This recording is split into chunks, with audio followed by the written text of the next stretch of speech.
Lewis is training at New Jersey. The former amateur is greatly fancied as the coming world champion, and he's been compared with Jack Johnson.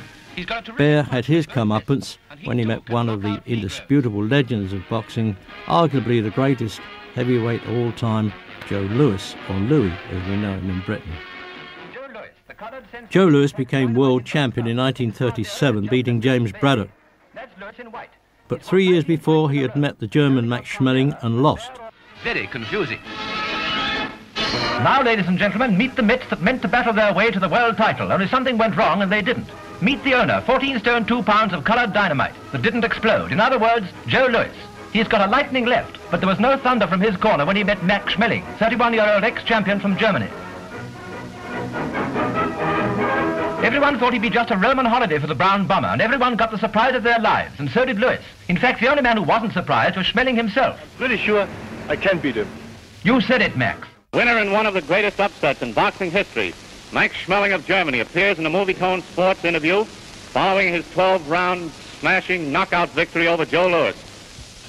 Now, Max, did you at any time consider him very dangerous? Yes, he was very dangerous during the whole fight. Which of his punches did you think was the more dangerous, that left hook or the right? Well, there was not a special punch, but he used a very good left hand and a very powerful right. And after the military occupation arrives the Führer. Schmeling, like Carnera, was used as a propaganda tool by his government. So when they met in 1938 in a rematch, the fight was pitched as a battle between the Aryan Superman and the upholder of freedom and democracy. Neither fighter was happy with these mantles, and neither of them could shake them off. But he's got to chop Schmeling's head off first. All the way from Tony Pandy to New York, Tommy has come far. On the stage of the Hippodrome Theatre, Tommy does a spot of skipping, at which he's quite an artist. Previously, Joe Louis had fought the Welshman Tommy Farr. It was the first live foreign broadcast by the BBC, and millions stayed up till near dawn to listen to the fight. Show us what you'll do to Joe Louis on the night of August the 26th. Tommy Farr loses the greatest battle of his career, but he loses with honour. The Welshman, who only a short time ago rose from comparative obscurity to wrest the British and Empire titles from Ben Ford, at once proceeded on a series of victories that brought him to the front rank. This was the fight that really started the ex-miner on the up and up. Next, he beat the great Max Beer, a dethroned world champion, but a formidable fighter and backed by the majority to kill Tommy.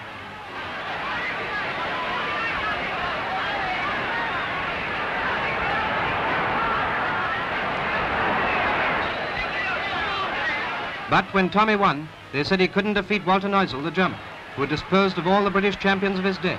A rugged fighter who couldn't be knocked out, but Tommy Farr had perfected a method for dealing with the type. In years of scrapping, he had never taken the count. He'd learned to defend himself with all the science of clever boxing, and he had developed the finest left hand of any Briton of his time. And so he knocked out Neusel and qualified for world honours.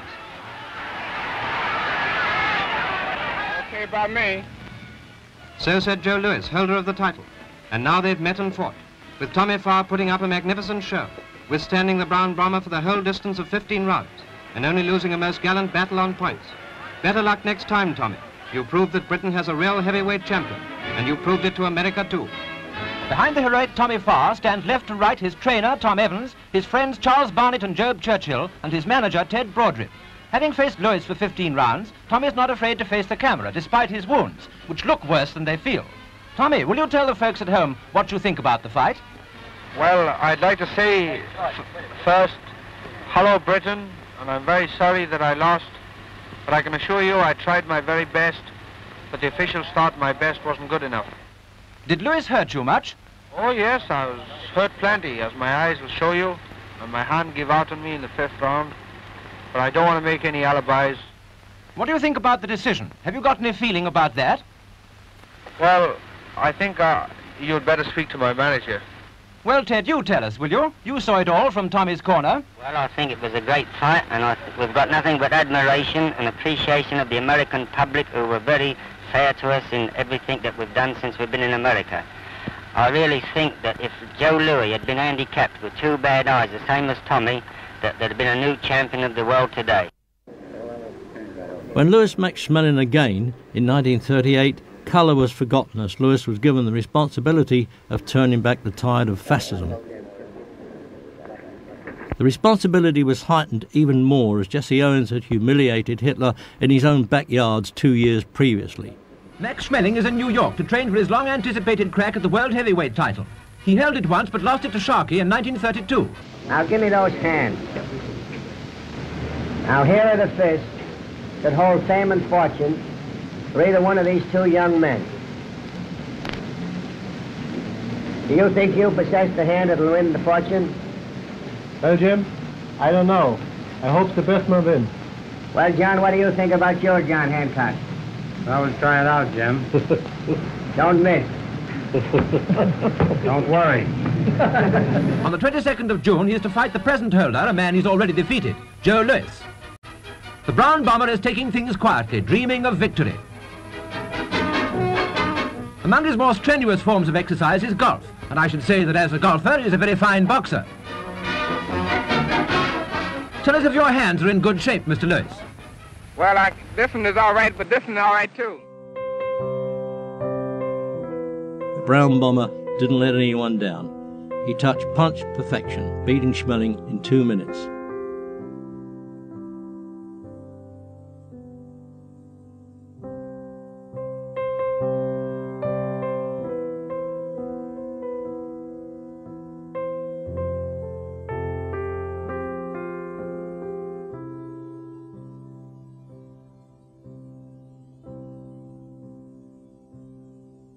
Nazi observers ordered the commentary cut off when Schmeling's cries of pain became audible after Louis had broke 2 vertebrae in his back.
The spectre of Jack Johnson loomed large. Louis was careful to present himself with dignity, some would say civility, to the boxing public, but the tightrope he walked was an almost impossible one, placating white opinion whilst remaining a role model to the black community. Quiet here, will you?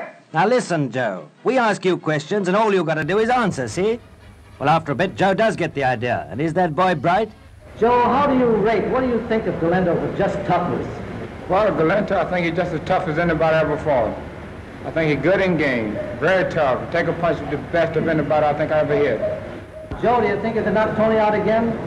Well, I don't know if I can knock him out again, but I could try awful hard. It seems quite safe. We'll have a go at this.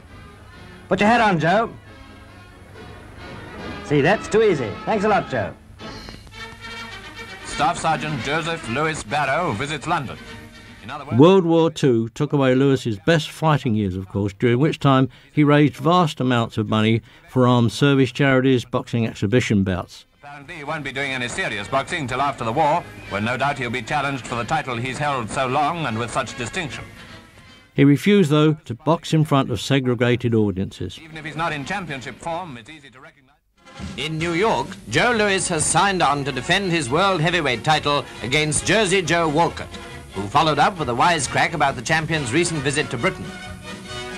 How many exhibitions have there, Joe? I did 94 rounds of boxing over there. Gee, that sounds like you were in training right there. Well, it was a lot of rounds. Yes, it was. Looks like you're trying to sneak up on me. He retired in 1949 and still champion. He has held the title for a longer period than any other, and like Tunney, he leaves the ring undefeated. He has defended the championship 25 times since winning it from Jimmy Braddock in 1937. Do you think anybody could talk you into fighting again with a big purse possibly around like that? No, I don't think so. I don't think so. I think I'm all through. So a great champion retires from the ring, still undefeated.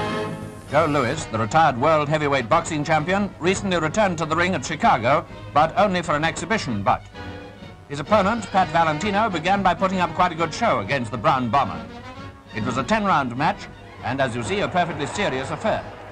Joe's now well above his old fighting weight, but he's still very fast and he's still very hard-hitting.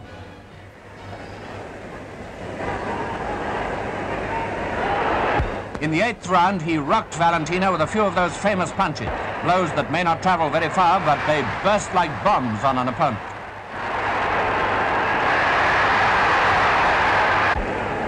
Valentino's obviously had it. Watch Joe finish him off.